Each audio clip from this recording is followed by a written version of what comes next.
Nabulabog ang mga pasahero na biglang may sumigaw ng sunog sa sinasakyan nilang bus sa Quezon City. Kaya ang mga pasahero kanya-kanyang talon ng sasakyan makalabas lang. Nasa frontline ng balitang yan si Faith Del Mundo. Duguan ang binti ng lalaking habang nakaupo sa monoblock.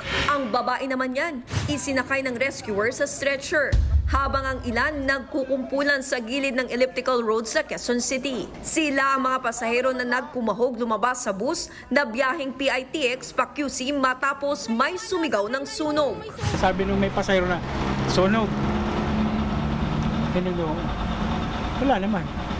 Sunog, hindi dapat kung sunog, uusok. Dito muna gawa ng ito yung makina.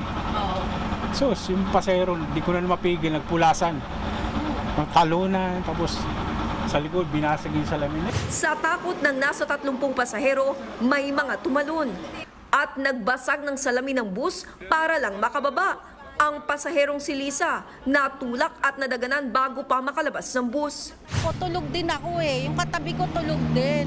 Ngayon nagulat na lang kami, may nagbasag na ng bintana sa labas, nagsilundagan. Naitulak nila ako, talagang as in nag-rolling ako sa labas ng bus. Tinayo lang din ako kasi nakikita nila dadagaanan na ako ng ibang pasaherong pababa. Buti na lang, nangyari sa akin yung tuhod ko talaga, naituon ko.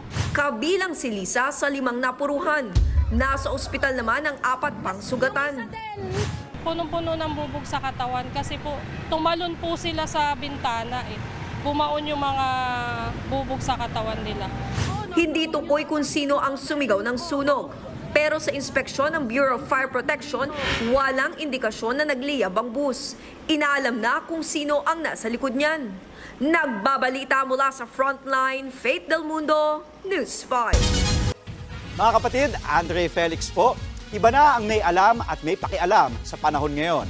Para sa tuloy-tuloy na balitaan sa Frontline kahit weekend, mag-follow at subscribe sa social media pages ng News 5.